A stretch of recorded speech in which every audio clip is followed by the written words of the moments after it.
Соңжүй доқтырханасында Суганлан есін жиғанда тұла бойы сырқырап қатты ауырып жатыр еді. Алтын күннің сәулесі көзін аштырар емес. Қозғалып көріп еді, бүкіл денесі тікенге біліп қойылған тәрізденді. Дауыстап жібере жаздаған ол өзін қатты түстеніп әрең тоқтатты. Есін жиды. Суганланның құлағына қуанышты қыз даусы келді. Тіл қатқан адамды іздеп мойнын бұрған ол, жақынды көретін көзәйнегінен өзінен қадағалай қарап тұрған ақ қалатты, ақ тақиялы қартты көрді. Қарттың қасында дөңгелек жүзді, дөңгелек көзді, ақ көпта киген, ақ жаулықты қыз тұр. Әлгіндегі дауыс соның даусы болатын. 12 сағатқа таяды, деді қарт білек сағатына қарап. 12 сағат? Не қылған 12 сағат? Деді жігіт күмәндана сұрау тастап. Ол әр сөзін қиналып әрең айтады. Маңайдағы диқандар сені тауып алып, осында әкеліп шұғыл құтқару жүргізгеннен сен есіңді жиған қазірге дейін 12 сағатқа таяу уақыт өтті. Деді қарты сұқ қолын шығарып, жайлап қана түсіндіріп. Енді жігітім, маған соны айтшы өзің. Сенімен әлгі бір не десек болады, серігің бе, не болдыңдар? Бұл араға қалайша ағып келдіңдер? Неткен қауіп деді. Енді кішкен ақсыңдар. Усыңкудан өтіп Жапон теңізіне бірақ кеткенде екенсіңдер. 12 сағат. Серік Суганлан қинала сұрады. Мырза, түк түсінсем бермасын. Мені доктор де. Доктор, сіздің не деп тұрғаныңызды түсінбедім, бұл қай жер? Сіздер... Есік ашылды да, ақ жаулықты әйел басын соғып. Ло Янжаң, әлгі бойжеткен қатты қызып жатыр, барып көріңізші, деді. Болады, қазір барамын, міне қазір, деді қарт басын изеп. Онан соң дөңгелек жүзді әлгі бойжеткенге қарады. Ало, мына жігітті әзірше саған тапсырамын, онымен әңгімелес. Жоқ, алдымен сыртқы жарақаттарын тексеріп көр. Өзіне азырақ бірдеме жегіз, сонан соң көрелік, ұқтың ба? Ұқтым, әке. Алы сөзін аяқтағанша доктор асығыс шыға жөнелді. Қолқаны қапқан йод пен дәрілердің есіне, денесіндегі толып жатқан бент пен мақта жіпке жағылған дәріге қарап, доқтырханада жатыр екенмін ғой деген ойға әрең келді Суганлан. Мырза, атыңыз кім болады? Деді Алы оның басына оралған бентті жазып жатып. Суганлан. Ана бойжеткен қарындасыңыз ба, әлде? Сүйген қызыңыз ба? Бойжеткен? Қайдағы бойжеткен? Бәрін ұмытып қалдыңыз ба? Болса болар. Жаралануыңыз әлі екен. Бойжеткен? Суганланның ой теңізінде бір қызыл ноқат жалт еткендей болды да, қалт есіне түсе қалды. Қызыл малтау киімін киген бойжеткенді айтасыз ба? Иә, енді есіңізге келді ме? Иә, бір бойжеткен. Ол не қылған адам екен? Ол не дегеніңіз? Айландырып менен сұрайсыз ғой? Мен оны танымаймын. Танымаймын? Онда қайтып бірігіп қалдыңыздар. Бірігіп қана қалмаған, деді тағы кіріп келген қарт доктор, әдеті бойынша қолын сермей сөйлеп. Шықса төрі бір, өлсе көрі бір болған. Ол Суганланның жарақатын тексеріп болды да, қасына отырып, көзәйнегін көтеріп қойып, сөзін жалғады. Сенің дене қуатың тамаша екен, жігітім. Егер сенің орныңда басқа біреу болып, ұлыған дауыл төтеген нөсермен мұнша ұзақ шайқасса, соңының неге соғарын болжау қиын ақ болар еді. Ал енді жайларыңды айтшы, бұл араға қалай келіп қалдыңдар? Ало, бір стакан ыстық капе әкелші, балам, қантың көбірек сал. Суганлан капе іше отырып, ойлана баяндауда. Солай. Сен ол бойжеткенді ажалдан алып қалған екенсің ғой. Орнынан әсерлене ұшып тұра келген қарт доктор бөлме ішінде арлы-берлі жүре бастады. Мүлде бейтаныс бір қызды құтқару үшін жанын қия жаздаған. Гаушаудан суға түстік дейдің ғой, солай ма? Ол ара бұдан 18 километр қашықтықта. Сендер дүлей толқынмен 2-3 сағат арпалысқансыңдар. Жарайды, сүйнерлік ағыс. Қайдан? Деді Суганлан жай күлімсіреп. Мен бір адам істеуге тиісті ғана істі істедім. Доктор, деді есіне қалт бір нәрсе түсе қалған ол. Әлгі бойжеткен қайда? Ол ештеңе етпес пе? Азырақ қызып жатыр, емделу үстінде, көп ұзамай сауығып кетеді. Сенің онымен кездесуіңе болады. Жоқ, сен онымен кездесуге тиістісің. Сөзсіз баруың керек, ұқтың ба? Әке, ол шынымен-ақ оңды екен, иә? Деді Ало күле сөйлеп. Рас айтасың, тамаша бала екен. Қарт доктор басын изеп, Суганланға сәпсала қарады. Мынау да келіскен жігіт емес пе? Оныңыз рас, деді Ало күліп. Осыдан кейінгі 2 күн ішінде сестра Ало Суганланға мыналарды айтты. Бұл Суңжи докторханасы дейтін докторхана екен. Ал бойжеткеннің өз аты Ло Йыми екен. Тегінде қайыршы болып, 10 жасында атамекені Пужянның Шианүй қыстағынан қайыр тілеп, Шиаминға барғанда, бір қайырымды қарт доктор жолығып қап бағып алыпты. Қазіргі докторхана бастығы сол қарт екен. Өмір бойы ұлсыз қызсыз жалғызбас жасап келе жатқан қарт Ло Йымиді балағып алыпты да, оған докторлықты үйретіпті. Кейін олар Шанхайға келіп, осы шағын докторхананы ашыпты. Қарттың сізді жанындай жақсы көретіні байқалып-ақ тұр. Оның үстіне өзінің терең әдебиеттік білімі бар екен, деді Суганлан сестра бойжеткенге. Оны қайдан білдіңіз? Деді таңдана сұраған Ло Йыми.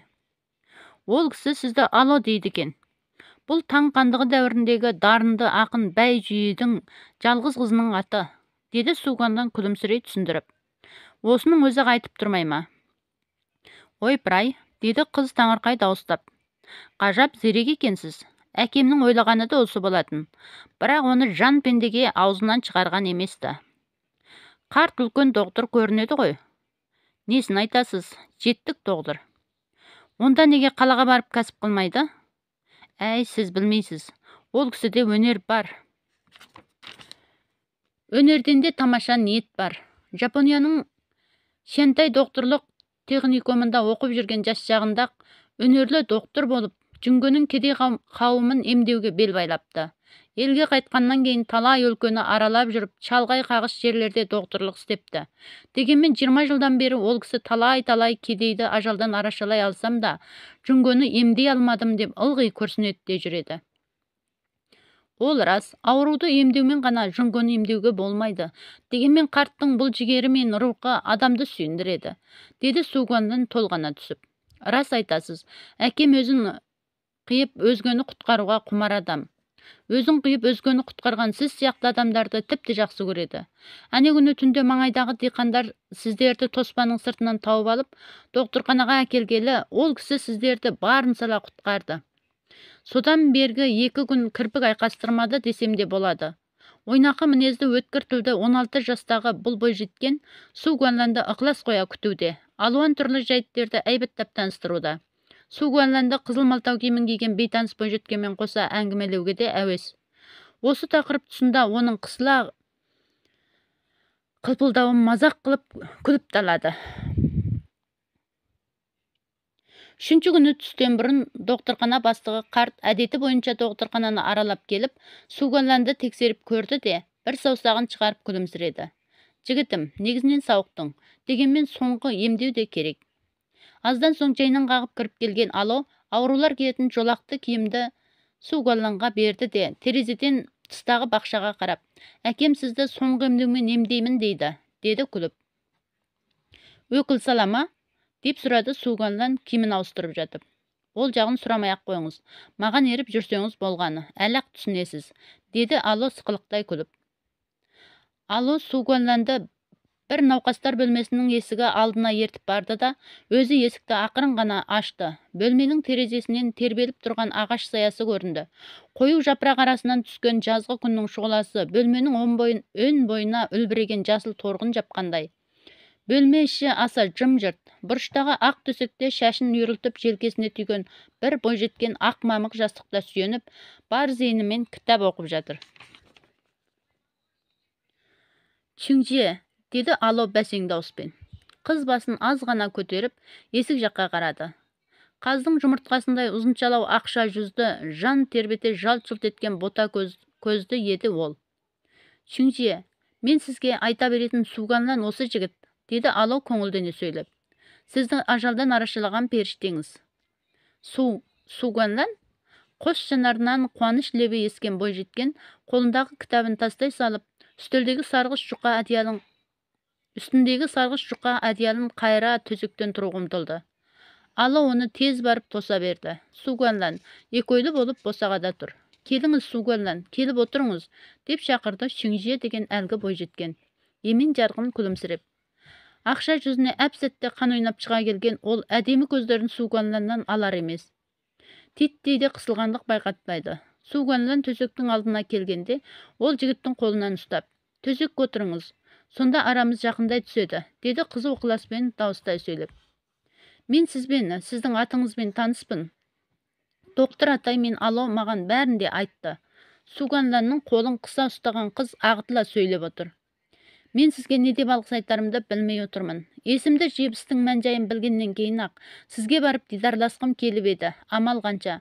Доктор атай болмайды, әлі де бір-екі күн сабыр ет, деп көнбей-ақ қойды. Сонымен тоса-тоса бүгінге келіп отырмын. Суганлан, Ало айтқандай сіз менің құтқарушы періштемсіз. Айтыңызшы, мен сізге қалай алғыс айтсам болады? Мен өзім істеуге тиісті, оның үстіне қолымнан келетін болмашы істі ғана істедім, деді қыздың отты жанарына жалт етіп бір қараған Суганлан, қызарып кетіп. Рахмет айтарлық не тұр дейсіз? Сіз доктор атайға да осылай депсіз, деді қыз күрсініп. Ал сіз менің жолыма өзіңізді құрбан ете жаздапсыз. Сізде неткен асыл қасиет бар еді, Суганлан? Меніңше, деді бір шетте тұрған Ало. Шүңже, сіз Суганланға рахмет айтуға тиісті ғана емессіз, рахмет айта аласыз да. Оның рас. Бірақ немен алғыс айтармын? Жүрегіңізбенше? Деді сестра қыз қулана күліп. Суганланның асыл қасиеті болғанда, сіздің мөлдіреген көзіңіздей сұлу жүрегіңіз бар емес пе? Дин Чешун жымың ете қалды. Суганланның беті ду ете түсті. Жарайды, сіздер әңгімелесіңіздер. Көбірек әңгімелесіңіздер. Ало есік алдына барып қайырылып қарады да, тысқа шығып есікті жаба кетті. Ало ақылды өрт қыз, деді Дин Чешун жаңа ғана жабылған есікке қарап сөз бастап. Иә, ол өте ақылды да жайдар екен, деді Суганлан басын изеп. Бірнеше күннен бері біз үшін әбден мазаланды. Мен де солай деп ойладым. Ал ол, Суганланның сізді құтылдыру үшін басын бәйтіккеніне қарағанда, бұл неге тұрады дейсіз, дейді маған. Оны қойыңызшы. Егер сол кезде менің орнымда болсаңыз, сіз де солай істейсіз. Мен бе? Дин Чешун күлместен төмен қарап, үнсіз ойға батып, аз отырды да. Иә, солай істеу керек. Батыр болу керек. Доктор атай мен Ало, сізді батыр жігіт екен деді маған. Суганлан, сіз қайтып осынша жүректі болдыңыз екен. Сол күні түстен кейінгідей нөсерлі дауыл, күркіреген күн, жарқылдаған нажағай, асау ағын, сүркей толқын сірәда болмас. Ойпыр-ай, қазірге дейін ойласам түршігіп кетем. Жүректілік шынығып шыңдалудан болады. Кісі қатермен көбірек айқасса көндігіп кетеді. Суганлан, жас болсаңыз да, істеген ісіңіз, сөйлеген сөзіңіз неткен салмақ деді. Айтыңызшы, қаншаға келдіңіз? Деді қыз Суганланға ынтыға көздігіп. Өткен айда дәл 18-ге шыққан екем, деді шындап ойланып жауап қатқан Суганлан. Ол Дин Чешунның отты жанарынан әлі де жалтарып отыр. Онда менен бірнеше ай кіші екенсіз, деді қыз бір ғажаптың кілтін тапқандай. Көздерін үлкен аша дауыстап. Ало сияқты сіз де мені Шүңже десеңіз болады екен. Қыздың отты көздерінің жалыны жүзімді шарпымасын дегендей ақ Суганлан басын салбырата берді. Неге көмілжейсіз, қаламайсыз ба? Аға, бауыр, әпеке қарындастарыңыз бар ма? Деп сұрады қыз бастырмалата. Бар, деді Суганлан күбірлеп. Қаншаға ендісіз? Бір қарындасым бар. Бір ғана қарындасыңыз бар ма? Аға, әпекелеріңіз жоқ па? Суганлан басын изеді. Ол да жақсы екен. Мен жападан жалғызбын. Осын айтқанда қабағына қақ тұрғандай болған қыз соңынан тағы да жадырай күлді. Суганлан, маған іні болыңыз, бола ма? Мен сізде аяулы інім болуын қаншама арман етемін десеңізші. Әпекеңіз болмаса, сіз де мені әпекем деп біліңіз, бола ма? Екеулі боп аз тұрған Суганлан ақыр басын изеп, қысылған раймен көзін басқа жаққа бұрды. Шаттанған қыз төсектен секіріп кете жаздады. Оның аршын төсі желп-желп етеді. Өте жақсы болды. Бүгіннен бастап сен менің інімсің. Мен де саған әпеке болам. Біздің ең жақын туыс болып кететінімізде сөз жоқ. Өзің айтшы, рас па? Сөйлесеңші, деді Динчжешун Суганланның қолын тағы да ұстап алып қыса сілкіп. Солай, деді жігіт тұтығыңқырап. Әрине солай. Суганланға қадала қараған қыз, неге екені белгісіз, тағы да мырс етіп күліп жіберді. Жастық көктемнің табалдырығын енді ғана аттаған Суганлан Хуаңпу өзені бетінде дүлей толқынын таныстырған осы қыздан өзге ешқандай қызбен жақындасып көрген еместі. Динчжешунның қос алақаны оған оттай ыстық, ұлпадай жұмсақ сезілуде. Мазасыз желпінген қыз жүрегі қаншама атқалақтап тұр десеңізші. Қыздан тараған ыстық ағын қатты айқасқан қолдардан өтіп, оның тұтас денесіне төк ағындай таралуда. Жүрек түкпірінің жан ашпаған берік қамалын әлдебіреу серпіп ашып жібергенде, жан дүниесінде лап етіп жалын көтерілгендей сезінген ол, қыздың жалт-жұлт еткен мөлдірде ыстық бота көзіне тайсалмай қарай отырып, айтар сөзін саралап сәл ойға шомды. Бірақ, Чинже, мен сіздің атыңызды да білмеймін әлі, деді ол бұл сөздің аузына қалай шығып кеткенін де байқамай. Доктор атымен ало айтқан жоқ па? Жоқ. Сен де олардан сұраған жоқсың ба? Жоқ. Қызық екен. Қыз қайран бола күлді. Бәлкім олар біз алғаш дидарласқанда айтар сөзі көбірек болсын деп әте айтпаған болса керек. Менің атым Динчжешун. Динчжешун, атыңыз тамаша екен. Мөлдір таза қастасы деген сөз ғой бұл, деді Суганлан шын пейілмен. Бұл сіздің адамгершілігіңіз бен арыңыздың символы сияқты сезіледі маған. Рахмет сізге. Суганлан, сенің атыңның да терең мәні бар екен. Бұдан кейін қайдан ағалқа көрсем, есіме сен түсетін боласың. Ал алуан түрлі ағалқа дүниенің бар жерінде бар емес пе? Осыны айтып отырып жеңіл жөтеліп қалған қыз азырақ алқынғандай болды. Динчжешунның кенет өңі қашып бара жатқанын байқаған Суганлан тақатсыздана орнынан ұшып тұрды. Шинже, бір жеріңіз ауыра ма? Жоқ, ауырмайды.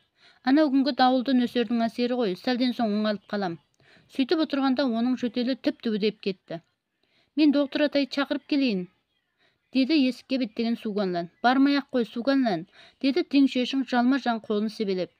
Болымсыз суық тигендікі дәнің етпейді. Олар дәурелеп қайтесің. Бірақ Суганлан әлдеқашан есікті ашып та болған еді. Суганлан, мен барма деген соң бармай-ақ қойсаңшы, деді төсек үстіндегі қыз сабырсыздана. Сен менің қасымда болшы. Біздің айтылмаған әлі көп сөздеріміз бар ғой. Сенің қасымда болғаның маған әрқандай дәрден де артық. Жоқ, өңіңіз тым қашып кетті. Доктор атайды шақырып келмесем болмас. Осыны айтып Суганлан қалт тұра қалды. Докторхана бастығы қарт есік алдында оған қарап күлімсіреп тұр екен. Атай деп дауыстап жіберді Суганлан. Сабыр ет, Суганлан. Динчжешунның дене қуаты әбден әлсірегендіктен оның үстіне жаңағы жүрек қуанышынан өстіп тұр. Оның алдында айтқан сөзі өте орынды. Қасында сенің болуың оған әрқандай дәріден де артық.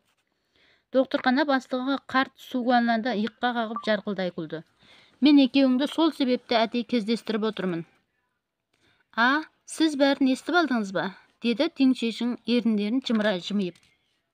Келгенім сол болатын, анау жан тебірентерлік соңғы сөздеріңді ғана естідім, балам.